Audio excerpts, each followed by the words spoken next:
Hey, it's Don Williams, and this is What's on My Mind.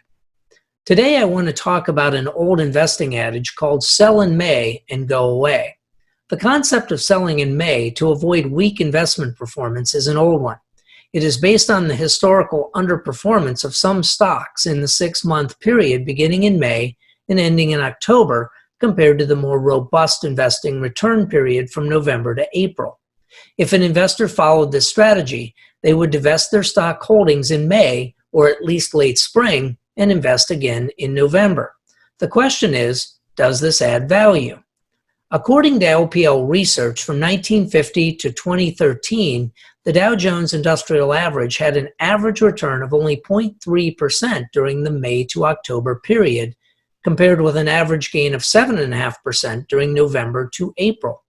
While the exact reasons for this seasonal trading pattern were not known, low trading volumes due to summer vacation months and increased investment flows during the winter months were cited as contributory reasons for the discrepancy in performance. However, recent statistics show that the seasonal trading pattern may not be the case anymore. According to a May 2018 article in Investors Business Daily, if an investor had sold stock in May of 2016, he or she would have missed some lucrative returns in the months following. More recently, let's look at this month of May. So far this month, the Dow is up 3.25%, the S&P 500 is up 4.4%, and the NASDAQ 100 is up a whopping 8%. This certainly shows some flaws in that theory. Typically, whenever a pattern seems to be recognized, that's just about the time that the pattern ends. So I'm not certain that I would put much stock, forgive the pun, in trading or investing for only half the year. So the question is, why did I bring it up today?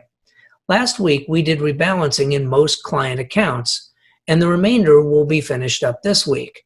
The main purpose of the rebalancing was to reduce the stock weighting in portfolios, which had become somewhat overweighted due to the rally from the March lows. This rally, which has been fueled largely by hope of a cure or vaccine and the never-ending stimulus from the Fed, is likely to come under pressure as bad economic and earnings data mounts in the months ahead. As opposed to reviewing all of the hopeful news here, I have posted a link to our latest webinar, Hope is Not a Financial Plan, and would encourage you to listen in. To pick up from that discussion, I'm going to read from our most recent Investment Advisory Committee meeting notes as to their reasoning behind the rebalancing. All of this hope has led to a robust rally, driving valuations to levels not experienced since 2002, and causing many to ask if the markets rebounded too far, too fast. Since the beginning of May, the market has reached key resistance levels and essentially has been treading water. With so much of the rally pinned to hope, the current market levels appear to be on fragile ground. Long term, we are bullish, optimistic on equities, as the unprecedented amount of stimulus should serve as a strong tailwind for stocks. Given the significant increase in leverage, companies are bound to face cash flow strains for the foreseeable future. However, the low cost of leverage and the current deflationary environment, which we believe will be transitory, should give equities an added boost. While equities appear rich from a valuations perspective, when you compare the yield differential on the S&P 500 to the yield on U.S. Treasuries, levels like we're witnessing now have historically proven strong entry points for equities. To summarize, we expect volatility to continue over the short term, but again, favor equities long term. Given the timing of our wealth management rebalances in late March and the subsequent market rebound, the allocations have become equity heavy.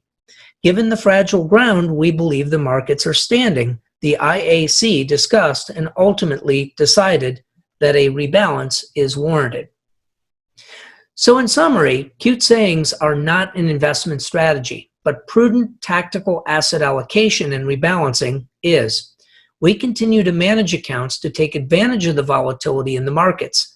While few investors enjoy market volatility, if properly managed, it can actually enhance returns over a period of time. As always, I'm available to answer any questions that you may have. I'm Don Williams, and that's what's on my mind.